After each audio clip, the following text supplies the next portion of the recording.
Pues muy bien, muy buenas tardes, queridas eternautas, que nos encontramos hoy con poco quórum, que estamos solamente cuatro, nos tienen abandonados por aquí. Les saludamos desde esta tertulia a David Monteagudo y a Albert Pardo, que nos acompañan habitualmente, pero sí que doy la bienvenida a quienes están para aportar sus opiniones sobre una película muy interesante que va a dar continuidad al relato que ya comentamos en la anterior ocasión y que nos trajo María José Peña. Buenas tardes, María José. Hola, buenas tardes. ¿Qué tal? ¿Cómo estáis? Pues no hablo de ningún otro que no sea Bruno Schulz y su sanatorio bajo la clepsidra. Ya entonces pudimos disfrutarlo, este relato que ha dado pie a una película maravillosa y que seguramente Graciela habrá apreciado en toda su dimensión. ¿No es así, Graciela? Así es. ¿Cómo estás en ese ¿Qué tal? veraniego lugar en el que te encuentras, a diferencia de nosotros? ¿Qué tal? ¿Cómo están? Sí, sí, sí, acá estoy en Sudamérica, lejísimo, en, en la otra punta. Pero qué bien que podemos encontrar, ¿no? Es En estos cierto, espacios virtuales, ¿no? Y ya no depende uno de la localización. Pero bueno, ahí en esos espacios virtuales y hablándonos estaba hace un momento de universos paralelos nuestro querido Lázaro Cobablo. ¿Cómo estás, Lázaro? Buenas tardes.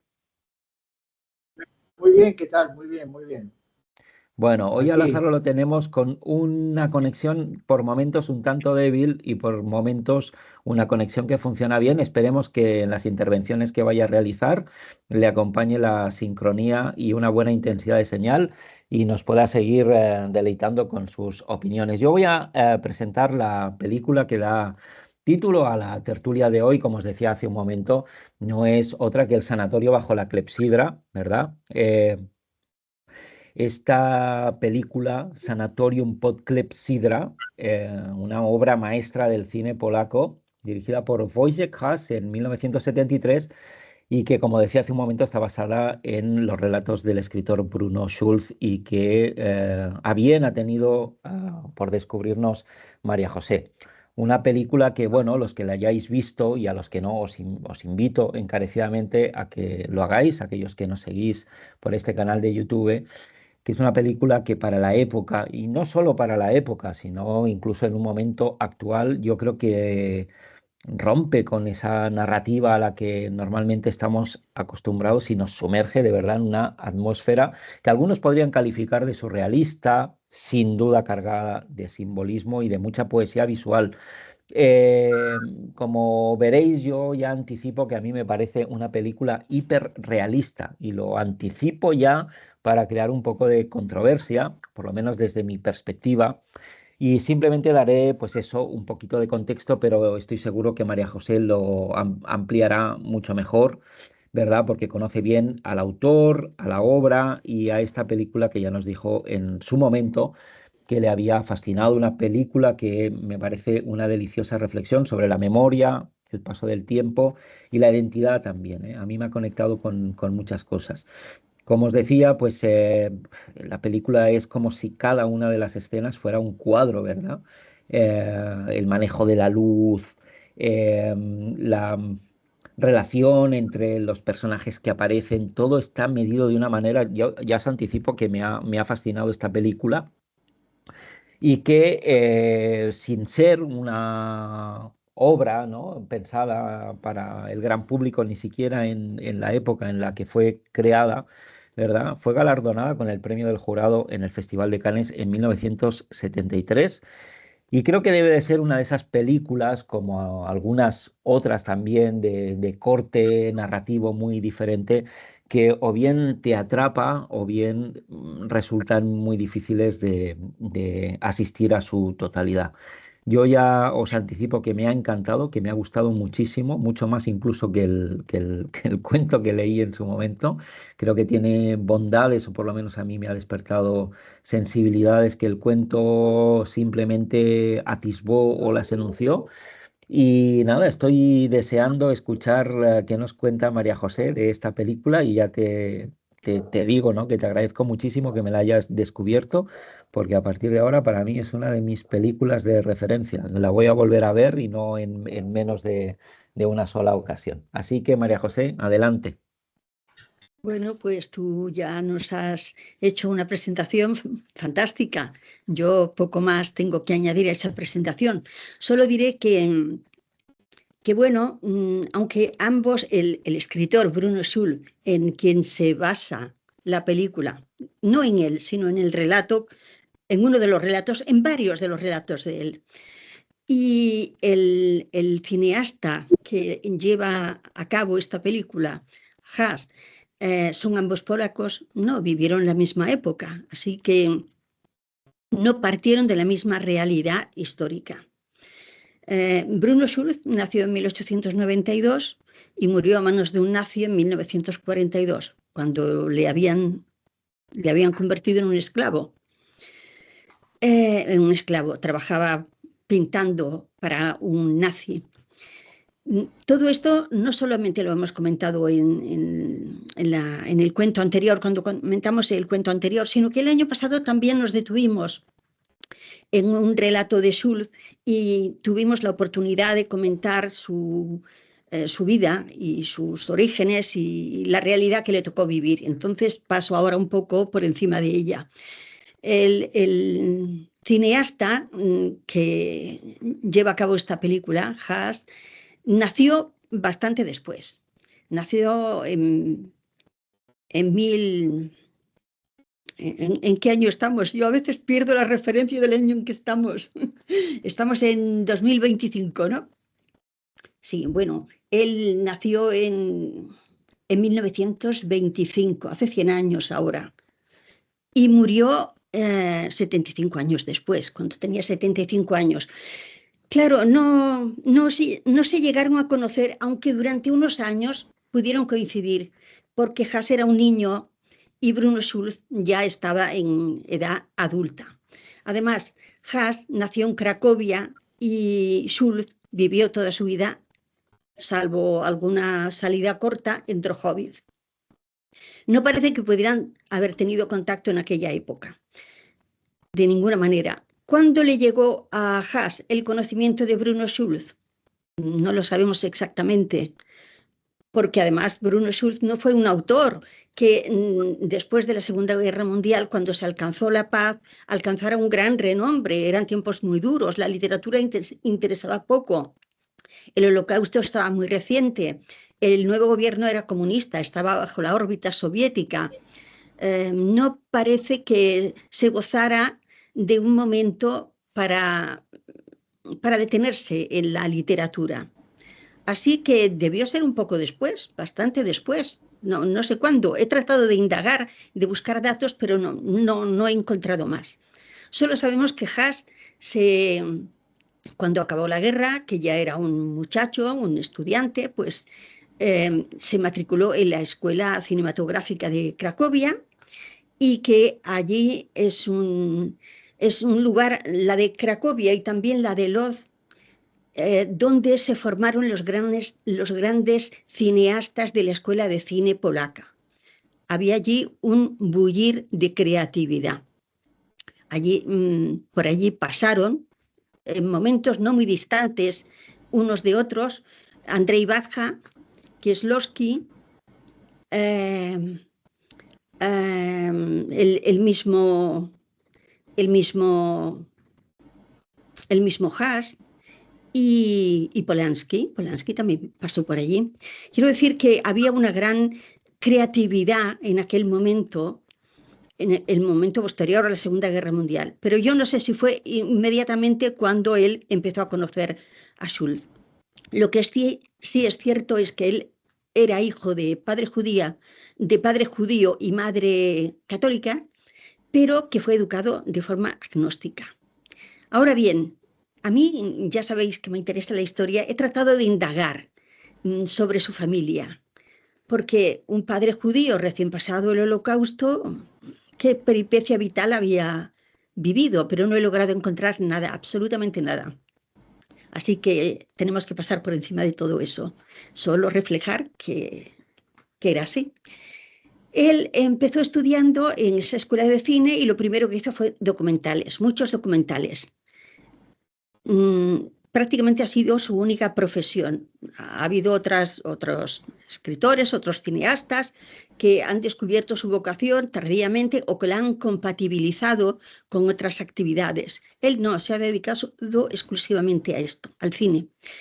Y desde muy pronto, empezó a reflejar obras literarias conocidas en su país, las llevó al cine. Quizá la más famosa, aunque yo no la he visto, la desconozco, pero he leído que fue importante, fue el manuscrito encontrado en Zaragoza, que es del año 1963, 8 años antes. Y aunque tiene una consideración muy buena para los cinéfilos, todavía me parece a mí que no había llegado esta obra maestra que es la que estamos hoy analizando. En el sanatorio bajo la clepsidra, Haas no se refiere, el apellido no es exactamente el de su nacimiento, sino que le quitó una A porque parece ser que así se distanciaba de las raíces judías. Bueno, es comprensible, sobre todo inmediatamente después del Holocausto. Decía que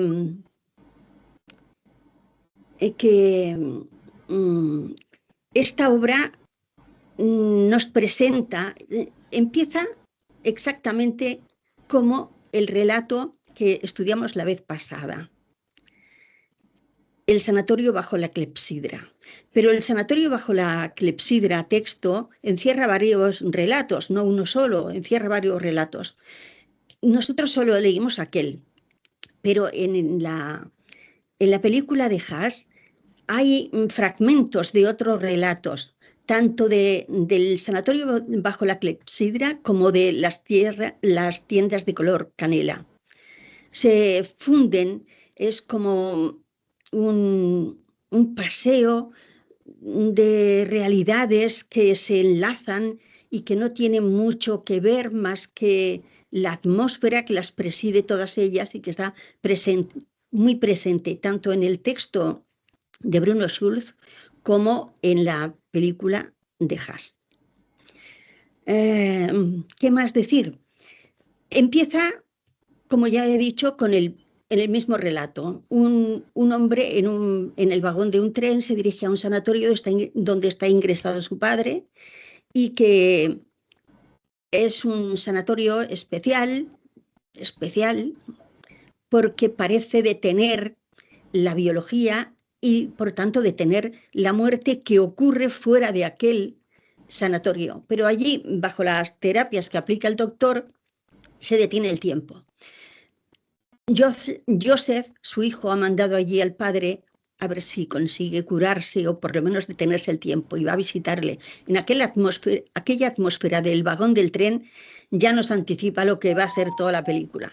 Desde luego es bastante fiel este primer tránsito de la película al texto que leímos hace unos días, pero ahí acaban las similitudes. Luego Haas transita por otros derroteros, incorporando otros relatos y dando una vuelta por la historia, por la judeidad, por su propia vida, por la de sus padres.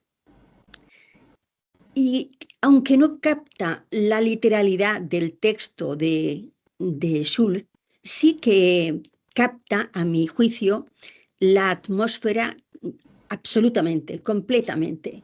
Son iguales. Ese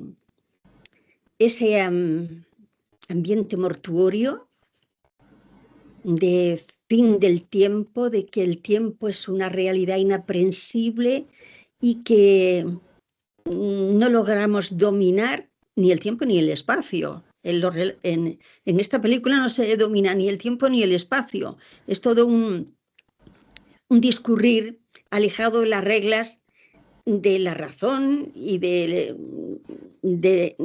las reglas que impone el tiempo y el espacio cuando estamos despiertos. Es como un sueño constante donde transitas de un espacio a otro sin que tenga una explicación clara. no es una película fácil de entender, no lo es en absoluto. Es una película complicada, pero llena de exuberancia, llena de imágenes sorprendentes, cómo ese discurrir por el tiempo está lleno de telarañas, de moho, de dejadez, de decadencia. Todo eso se refleja muy bien también en el relato de Schulz. Y aquí está presente, naturalmente. Aquí transita por más lugares. Aquí se detiene también en su madre, cosa que no vimos en el primer relato. Y su madre es sorprendente, que tiene una apariencia muy distinta al resto de mujeres que aparecen en la película.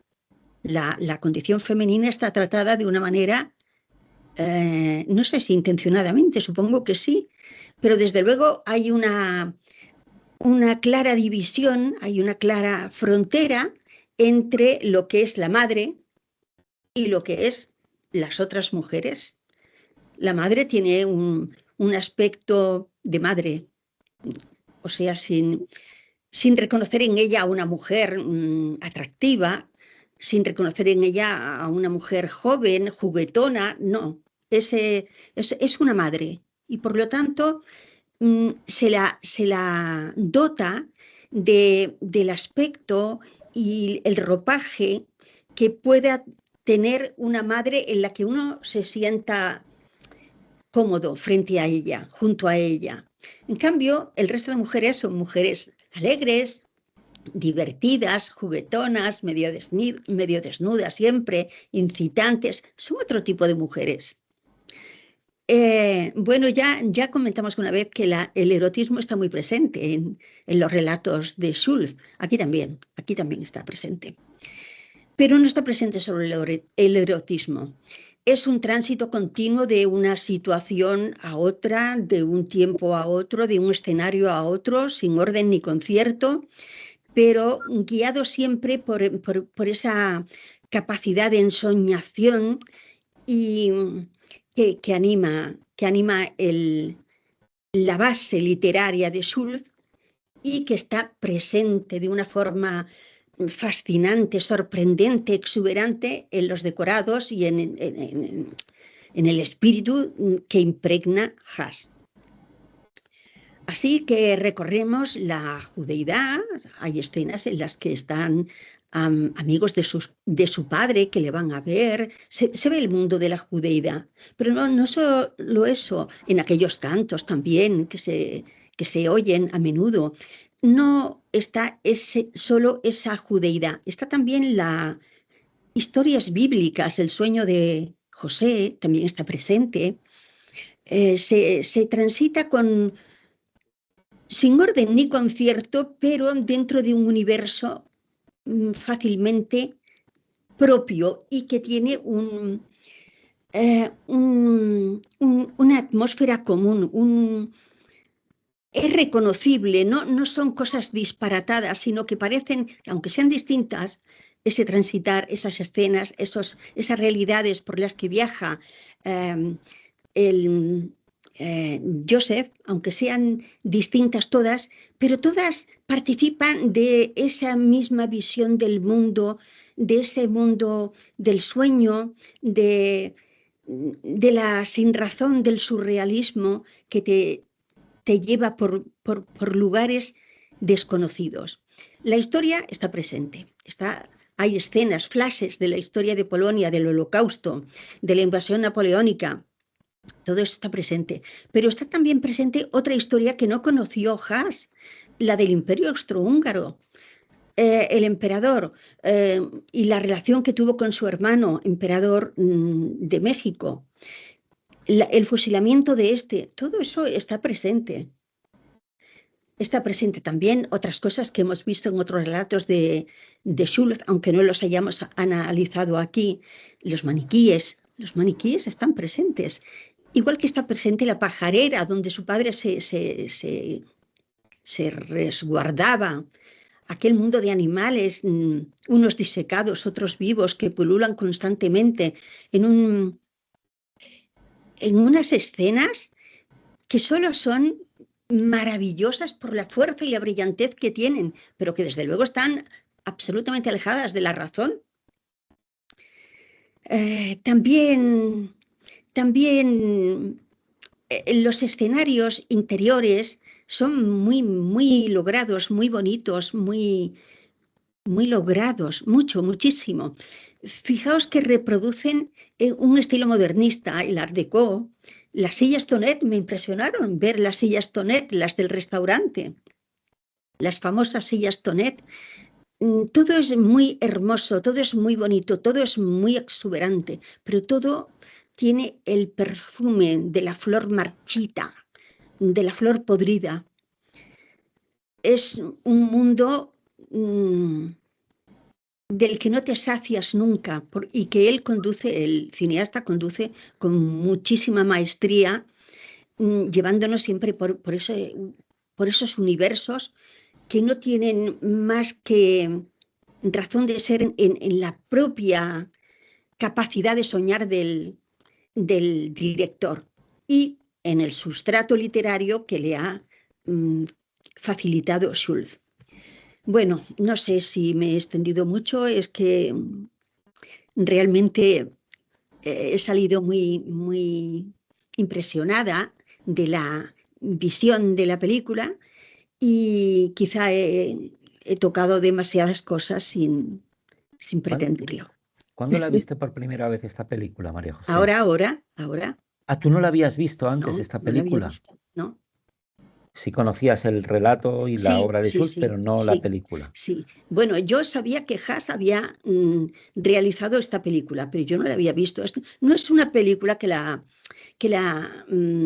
alcances fácilmente, la tienes que ver en una visión subtitulada. No es una película, por muy premiada que haya sido y por muy importante que nos parezca en la historia del cine, la verdad es que no ha alcanzado gran difusión.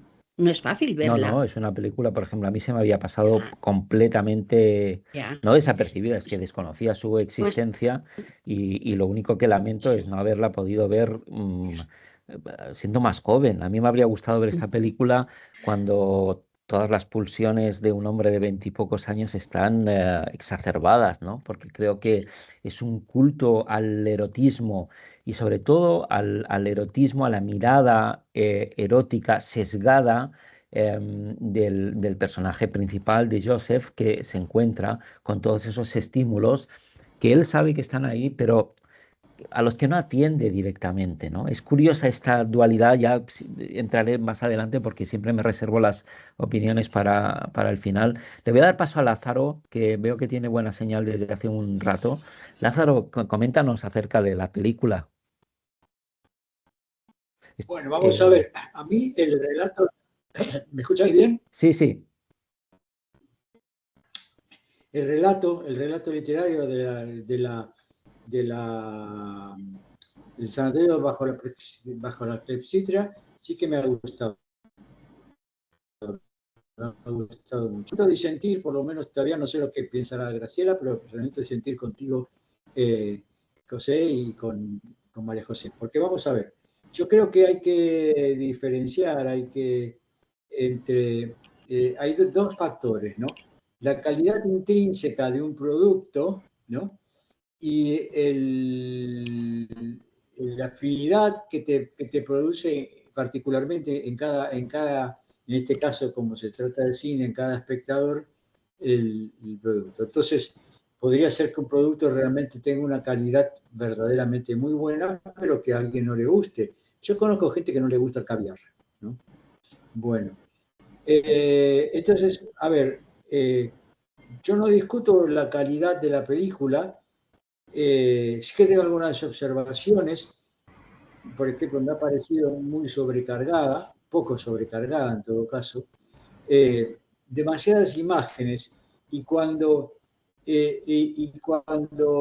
las imágenes se superponen, son tantas, son demasiadas, entonces ya no le encuentra su singularidad.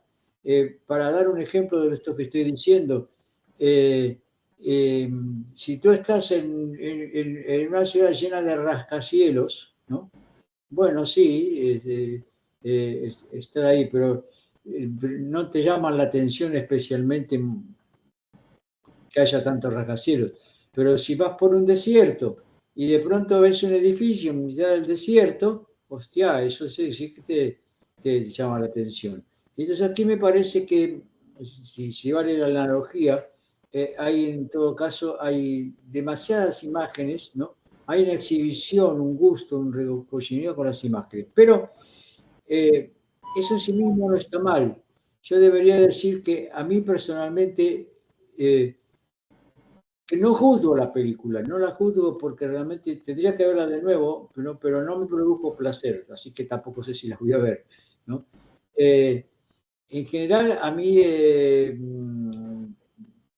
me gusta tanto lo que leo como las películas que veo, que provoca cierto placer.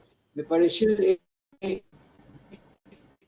claramente, sí, muy nocturna, muy onírica, ¿no?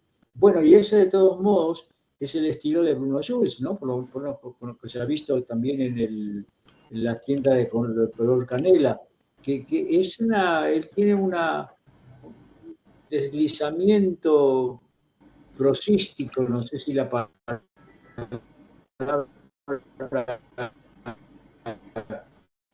que es en cierta manera onírico, nebuloso, ¿no?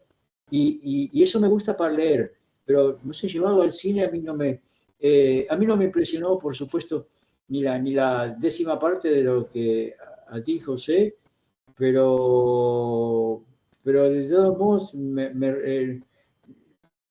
no estoy juzgando la calidad de la película, sino que en este caso estaba comentando mi impresión particular, que no tiene por qué ser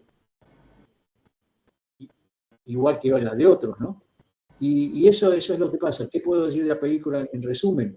Pues es una película que está bien hecha y bueno, yo creo que él ha dicho, hay como una profusión, hay un exceso de imágenes.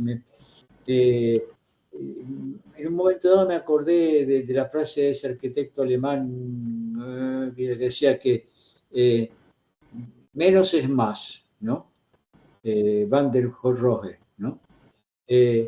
Y bueno, y aquí me parece que hay exceso de imágenes y de cosas, y entonces, claro, te confunde. De todos modos, sí que, habiendo leído el relato primero, hay cosas que te llaman bastante la atención, especialmente sí, el viaje en tren, ¿no? Pero bueno, y en general, eso es todo lo que puedo Muy decir por bien. ahora, no se me ocurre nada más. Muy bien, Lázaro. Pues nada, me gusta que aportes este elemento de discrepancia sobre nuestro entusiasmo. Y a ver, Graciela, qué nos dices después de lo que se ha expresado por aquí? Bueno, y tus impresiones particulares también. Bueno, con relación a lo que dice Lázaro, esto me retrotrajo a otros tiempos, ¿no? Me hizo acordar a un año en Marienbad, por ejemplo. Es una película difícil porque hay que meterse en un universo bueno, que no es el que uno está viendo ahora en el cine. De modo que eh, sí, a partir de los cuentos de Bruno y a partir de volver a leer el cuento de Bruno, este, eh, esta, esto que hace el autor, que es que trata de alguna manera de resolver en imágenes ese universo literario. Es una cosa muy difícil. Yo creo que en gran medida lo logra y nos dice muchas cosas que sí están en los libros de Jules y algunas otras que yo creo que la película sugiere de por sí. Lo que sí está en los libros de Jules es esta parte donde comienza, donde sale de un cementerio, entra en el sanatorio, este cementerio tan judío con sus lápidas, esta sensación mortuoria, el tema fantástico, o sea, el tema de lo fantástico, que ya lo analizó tanto María José, y que realmente si uno logra meterse ahí en el tema de lo fantástico, todo encaja. En cuanto uno está allí y sabe bueno, que esto no es nada más que una factura de la imaginación y que así hay que verlo, entonces ahí todo comienza a coincidir. Una de las cosas que nos dice, por ejemplo, es que el tiempo, esa construcción objetiva que nosotros hacemos del tiempo, es falsa acá. Acá no existe eso, acá el tiempo es otra cosa. Yo leí por ahí que se decía que Jules había calificado el tiempo como el tiempo vomitado, un tiempo de segunda mano. Este tiempo que entonces vendría a ser una especie de tiempo soñado o tiempo imaginado, un tiempo distinto al tiempo vivido.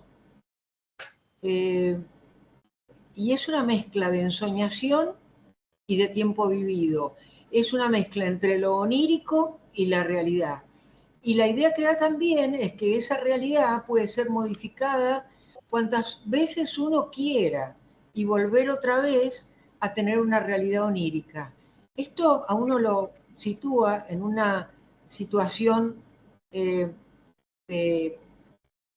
realismo falso. O sea, uno no se encuentra bien parado sobre un suelo que está seguro bajo los pies. Esto es algo que de alguna manera flota. No es algo que está firme, que está sólido. Y esto es parte de lo que ha querido hacer probablemente el director. La otra cosa es que esta es una obra de Europa del Este. Y los que íbamos al cine Cosmos en los años 60, 70 y 80 y aún ahora, vimos muchas películas de Europa del Este. Y tiene mucho de Europa del Este, tiene mucho de otras películas de Europa del Este y de algunas rusas, ¿no? Bueno, después hay otras cosas, como por ejemplo la presencia del inconsciente, ¿no? El inconsciente de alguna manera está prevista en toda esa tremenda fantasía, como es lógico, ¿no? No podía ser de otra manera, porque es parte de lo que nos quieren decir, ¿no? Utiliza el relato, el director, como un contenedor, pero en realidad un contenedor de las ideas que nos quiere transmitir, de las cosas que nos quiere transmitir. El muchacho, cuando entra al sanatorio y cuando de golpe se encuentra con la tienda del padre, con la plaza, con todo ese imaginario al que se puede volver y que después podría no ser así, como la vida del padre. El padre ha muerto, pero en realidad está vivo. Entonces, hay una manera de interpretar esto que no es la de la lógica, la de la realidad que estamos acostumbrados a ver, sino que es una interpretación fantasiosa. Y nosotros la tenemos que hacer a partir de la fantasía y de la gracia mental que supone poder hacer todo eso, entrar y volver, salir, entrar de nuevo, ¿no? Hay una condición entre el sueño y la muerte. Está muy presente la muerte y están muy presentes los sueños también. A veces parece que la muerte o la vecindad de la muerte fuera también parte de ese sueño. El tiempo opera como un escenario, ¿no? Que viene sometiendo al espectador a sus propias leyes, a leyes que de golpe ha inventado Haas, y a las que si nosotros queremos disfrutar de lo que él ha hecho, necesariamente tenemos que aceptar. A mí me ha impresionado mucho la imagen, las lápidas, el hecho de que esto que describió María José, ¿no es cierto?, del barroco, de las plantas, de lo onírico, de la cosa recargada, inventada, puesta allí, pero en sí, el hecho de esas imágenes son obras de arte, son realmente verdaderas obras de arte.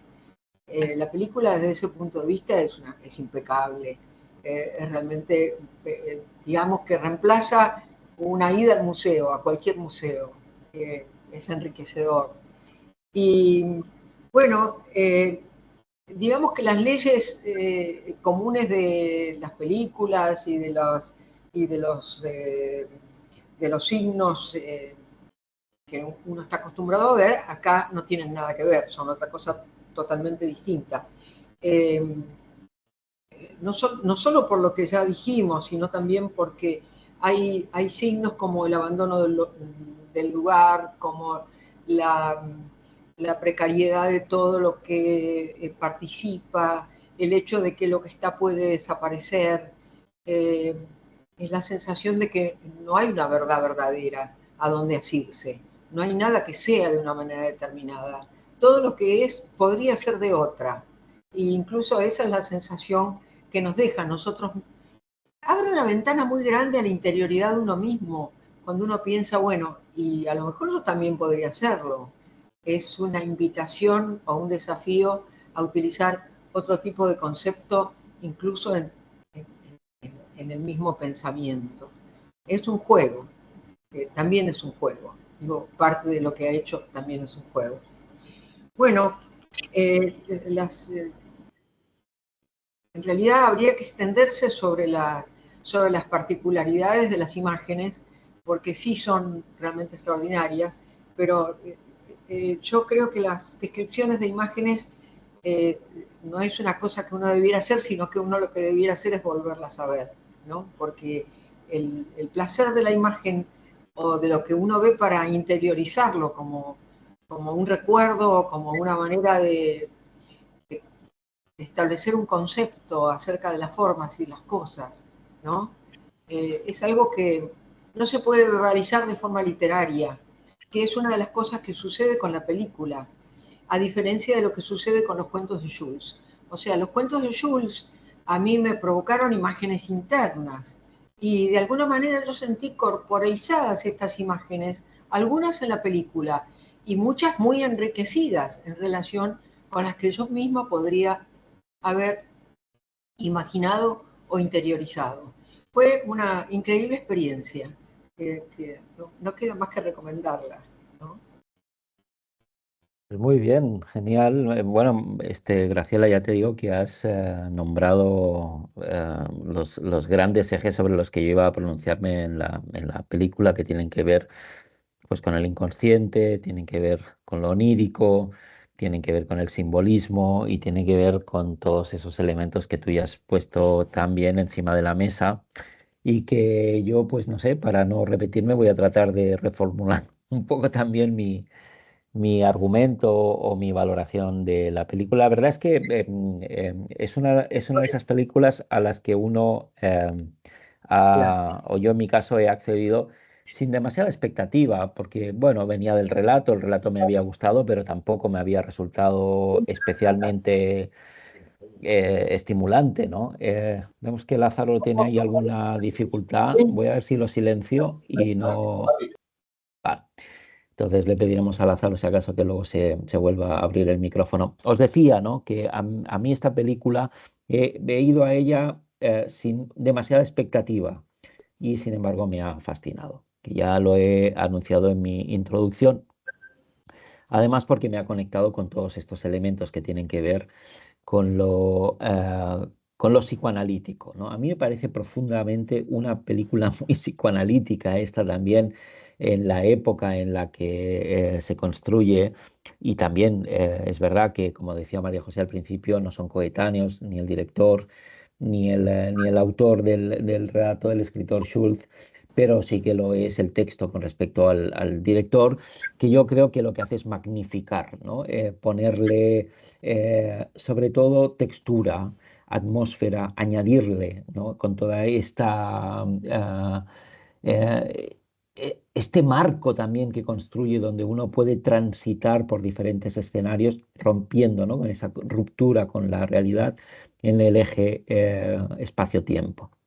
Eh, yo creo que la película, os lo decía al principio, para mí es tremendamente hiperrealista. Y uno va a decir, bueno, ¿cómo va a ser esto hiperrealista, ¿no?, si esto es la pura producción onírica? A mí me parece que no se puede estar más cerca de lo que es la génesis y la construcción del contenido onírico que en esta película. Creo que cualquier persona que vea esta película puede identificarse con algunos de los sueños que ha tenido, con esas transiciones que hay entre escenarios, tiempos, personajes que cohabitan, porque tal como se explora en la película, el tiempo ahí no es lineal, no es cronológico, ni tampoco es psicológico.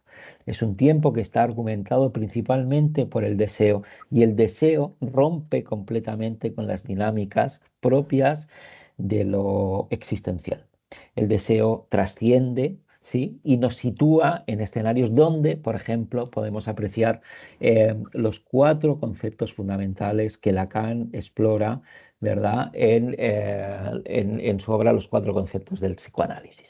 Si nosotros cogemos esos 4 conceptos que son inconsciente, repetición, transferencia y pulsión, nos damos cuenta enseguida que la película nos sitúa, nos ancla en un espacio que es el espacio del inconsciente, el tiempo del inconsciente, donde uno puede transgredir las normas de la física en todos sus sentidos.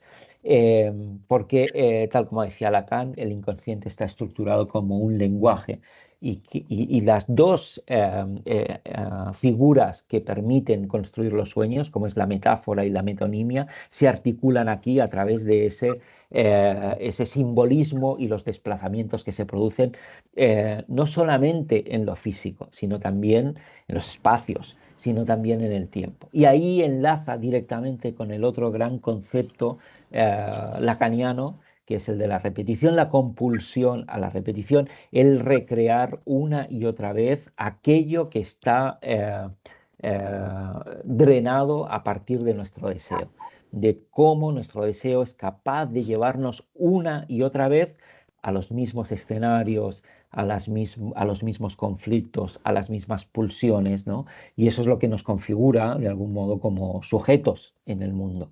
Y a partir de ahí es cuando nos entroncamos con el tercer concepto fundamental en el psicoanálisis, que es la transferencia.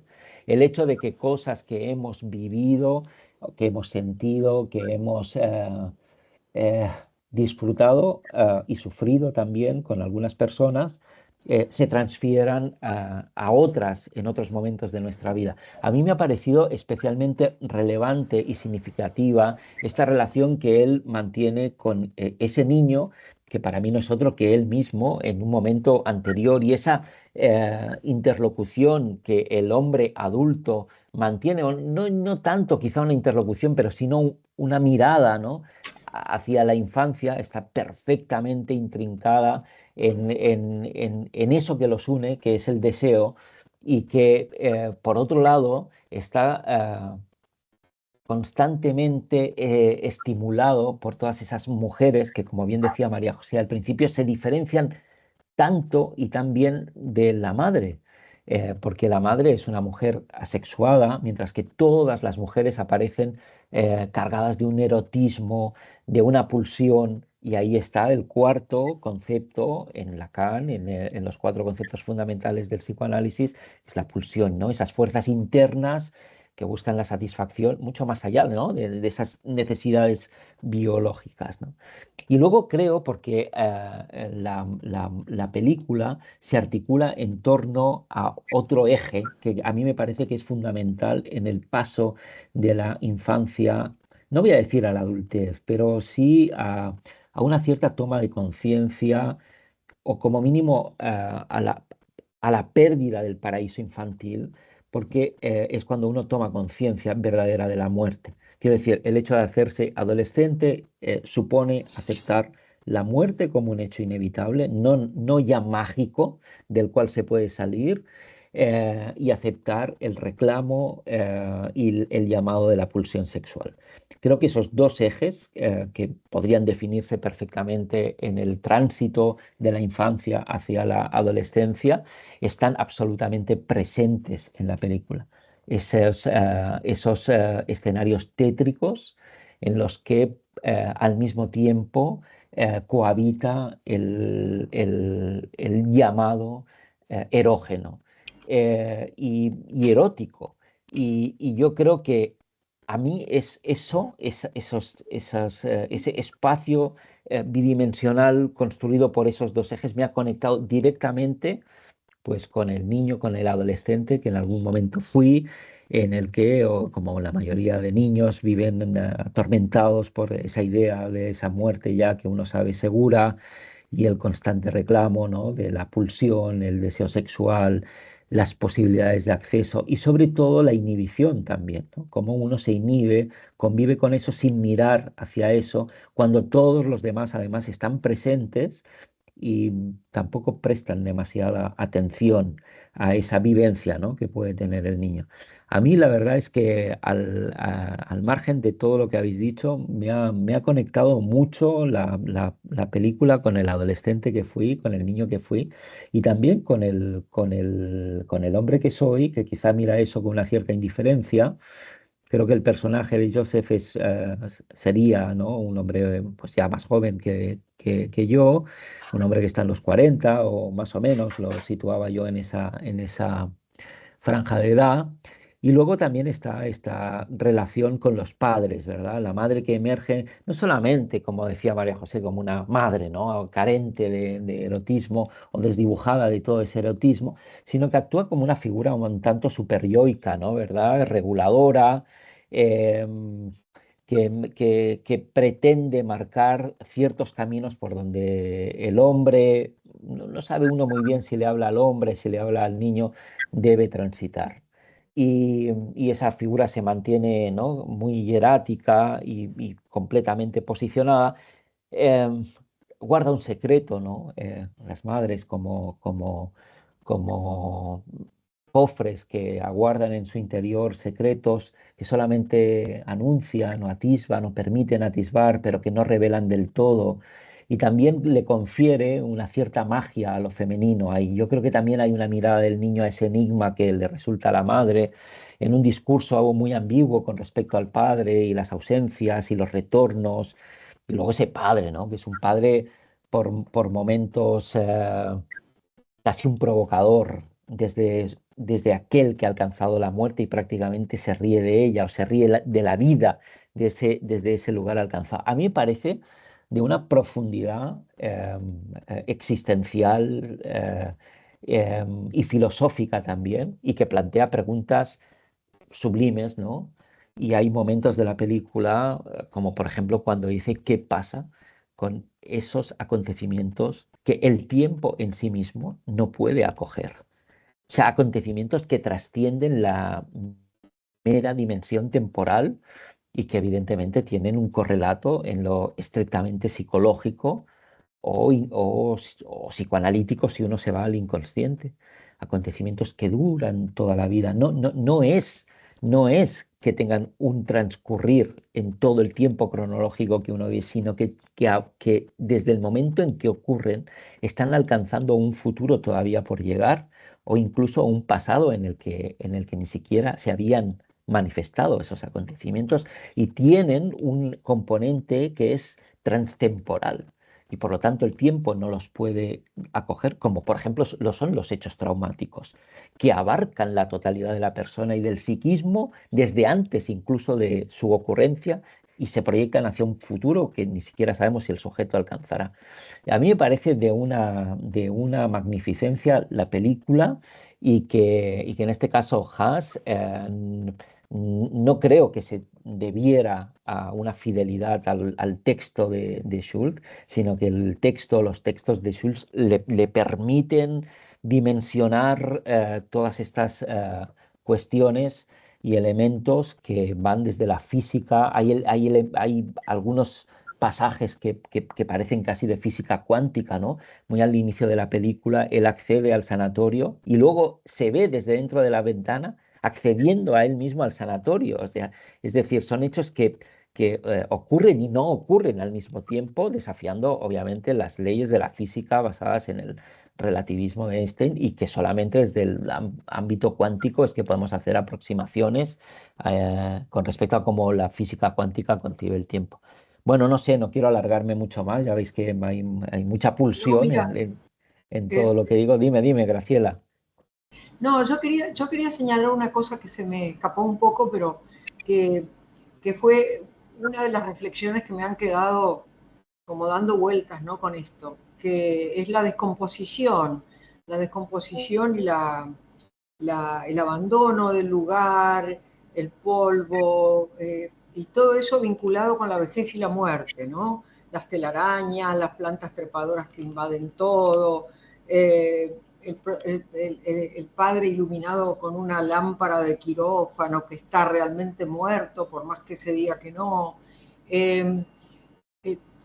Esa sensación de inevitabilidad de esto que está ligado con la vejez y la muerte, ¿no? La inevitabilidad de la degradación, eso está allí y está dicho con estas imágenes, ¿no? No en forma literaria, sino en forma Bueno, directo. cinematográfica. Sí, es fantástico, es realmente fantástico.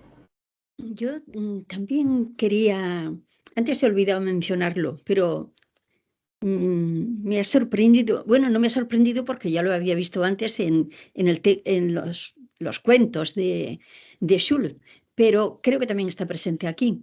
Y es que como recoge la atmósfera y el espíritu de Schulz, yo creo que lo recoge, o más que recogerlos, que participa totalmente de ellos. Y entonces son creación propia, ¿no? Incluso les da una dimensión mayor de acuerdo con su propia creatividad. Bueno, pues una de las cosas en las que reparé es que a pesar del aire mortuorio que emana, del pesimismo vital, de la falta de asideros, donde todo flota y no hay nada seguro, a pesar de todo eso, del olor de flor podrida, que a mí me lo ha desportado, esas flores marchitas que son tan bonitas cuando las colocas y son tan repugnantes cuando se pudren. Esa atmósfera yo la veo presente en la película, pero también sorprendentemente, o no tanto sorprendentemente, hay unos atisbos, unos destellos de comicidad. A pesar del pesimismo vital, flota también el absurdo, y el absurdo nos hace sonreír. Esas escenas debajo de la cama, es que no hay por dónde cogerlas. Te mueven a la sonrisa, porque es algo grotesco, es algo, claro, que tiene su razón de ser en un ambiente donde nada tiene carácter fijo, porque lo iba a tener el aire mortuorio y pesimista.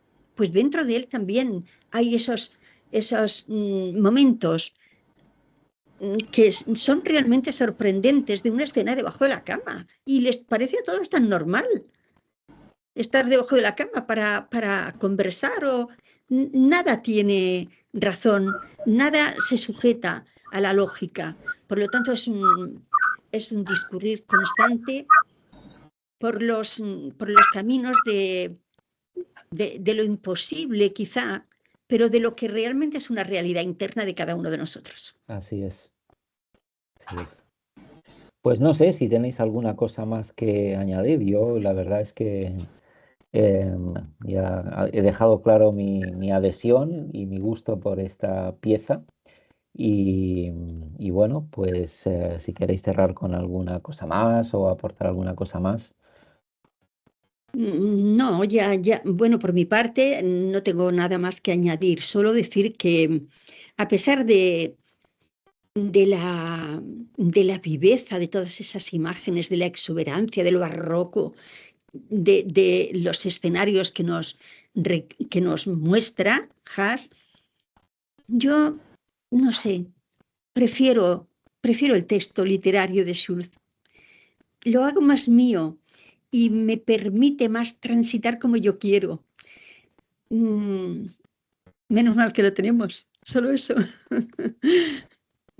Pues ahí sí que discrepo contigo, María José, porque a mí me ha cautivado mucho más la película. No sé, no conozco otras obras de este cineasta, pero ya te digo que, bueno, seguramente exploraré un poco qué otras cosas ha hecho, porque la verdad es que ahora estoy consultando, ¿no? En un poco su filmografía y bueno, pues veo que Obras tiene, literarias, sí, muchas tiene obras literarias. el manuscrito encontrado en Zaragoza Sí, de 1965, L'Alca sí. en 68, Las tribulaciones de Baltasar Kober en el 88, Cómo ser amada, el 63, y luego tiene una que me deja así un poco como, ¿no? Adiós, de 1958, basada en la novela de Stanislaw Dijat,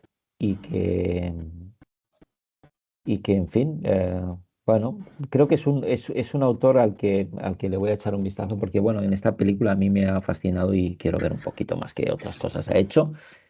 Y dime, dime. Y sí, que de alguna manera me ha sorprendido que un país como Polonia, con una historia tan discontinua, tan falta em, de continuidad, en el tiempo, haya sido capaz de crear una escuela de cine tan importante y una escuela literaria tan magnífica. No sé, hace unos días lo miré por casualidad y creo que tenía 4 o 5 premios Nobel. Y la literatura por acá está en un momento espléndido. Yo empecé a conocer la literatura polaca hace muchos años leyendo un autor que, bueno, prácticamente desconocido ahora, y creo que fue premio Nobel. El título de la novela se llamaba El enamorado de la osa mayor. Y yo debía tener 17 años, no más, ¿eh? Era bastante joven. Y ya me sorprendió aquel mundo ¿Cómo mm, se llama el autor? tan... ¿Cómo se llama el El autor? enamorado de la osa mayor, No, no, el autor. Sergiusz Piasecki. Bueno, yo empezaba a bucear por la literatura centroeuropea y para mí todo era un descubrimiento. Pero luego he sido aprendida por ella. Me, me, me ha raptado, si pudiéramos decirlo así. Y por eso creo que es una de las literaturas, junto a la húngara, más vivas, más potentes, con más fuerza de toda la literatura occidental. Porque especialmente cuando ya cayó el muro, pues hubo una mayor penetración en lo que era el universo literario de aquellos países y se incorporó ya a la occidentalidad. Me parecen de las más ricas esas literaturas, tanto la polaca como la húngara. Pues fíjate, María José, que ahora, a razón de lo que has comentado, es cierto que Polonia entra dentro del top 10 de países con mayor número de premios Nobel. Tiene cinco al mismo 5, nivel ¿verdad? que, sí, tiene cinco al mismo nivel que Japón, Rusia, que ocupan el octavo, noveno y décimo lugar. España está junto a Italia, ocupan el sexto y séptimo lugar, con seis premios Nobel. Suecia tiene ocho. Para ser un país tan pequeño, supongo que jugar en casa les da algún elemento a favor. Los mismos tiene que Alemania, con ocho también, y luego, de manera destacada, está en tercer lugar Reino Unido, con 11 galardonados. Estados Unidos, que tiene 12, y os dejo por si queréis adivinar cuál es el país que con 16, y por lo tanto con gran diferencia, lidera este ranking. Francia. Sí, señora. Sí, sí. Francia lidera el ranking con 16 premios Nobel, con lo cual no deja de ser sorprendente también, ¿no? En cuanto por población, en este caso, que sí que supera, ¿no?, la española, pero tampoco, ¿no? Si la comparamos con Estados Unidos, por ejemplo, estaría bastante en minoría y también por ser una lengua que tiene mucho prestigio a nivel internacional, pero tampoco en número de hablantes es de las más, ¿no?, las que ocupa un lugar más alto. Y sin embargo, fijaros que su propia estructura gramatical y de construcción a lo mejor facilita incluso la creación literaria. No sé si alguien habrá explorado esta relación entre la complejidad de una lengua y la capacidad de producir mundos a través de la literatura. Pero bueno, creo que nos estamos yendo ya por algunos derroteros. María José, Dime, yo te quería Leslie. comentar, ¿no? Que como has mencionado a Polonia y Hungría como países productores de gran calidad literaria, me parece que tendrías que mencionar también bueno, ahora sería la República Checa, pero todo en general Checoslovaquia, lo que fue Checoslovaquia. No sé si has leído a Leo Peruch. Sí, lo compré. A raíz de tu recomendación lo compré y lo leí. Fascinante, fantástico, plenamente centroeuropeo. Me gustó mucho. Bueno, lo que pasa es que en la República Checa, bueno, en Checoslovaquia, claro, porque yo no sé, que casi todos eran chicos, no eslovacos. Tienes una cantidad de escritores así muy buenos, ¿no? Así. Sí. Bueno, en fin, no, quería señalar eso. Sí. Yo creo que estamos descubriendo la literatura del Este, que ha estado muy oscurecida durante muchísimos años, porque formaban parte de un mundo al que no se accedía fácilmente, pero que ahora está en pleno auge porque se descubre toda la grandeza que tiene, toda la brillantez. Pues está bien que podamos seguir descubriendo autores, narrativas, películas, cine que nos estimulen, que nos cautiven, más a unos que a otros. Retomo el argumento de Lázaro del principio, las sensibilidades de cada uno son subjetivas y particulares y por lo tanto esa es la magia, ¿no?, del arte, que a cada uno nos conmueven de manera distinta y nos interpelan de manera distinta y por eso generan esas discrepancias a veces en cuanto a lo que nos fascina a unos y nos aburre a otros. Pero yo creo que ahí está la verdadera magia de lo artístico en todas sus facetas, en la música, en el cine, en la pintura, en la literatura. Os despido aquí en este programa que ha sido intenso, nada onírico, al contrario, yo creo que hemos estado todos muy despiertos y estimulados y os insto a que nos volvamos a encontrar en el próximo programa con una nueva sugerencia, con una nueva aportación. ¿Qué Y tenemos? de momento no tenemos todavía pactado nada, Os lo pero paso enseguida, os lo paso en un par de días. ahora después de cerrar, de despedir el programa de hoy, si os parece, quizá podamos aportar, ¿no? A ver hacia dónde podemos ir. Así que, si me lo permitís, cerramos aquí el programa de hoy. Os agradezco a todos los que nos seguís por el canal de YouTube, que sigáis apoyándonos con vuestros likes y con vuestras sugerencias y que no dejéis de seguirnos, de vernos, de escucharnos y de disfrutar con esta tertulia de los Eternautas acerca de lo que más y mejor nos conmueve, como es el arte. Nos vemos en la siguiente, que vaya muy bien. Bien, adiós.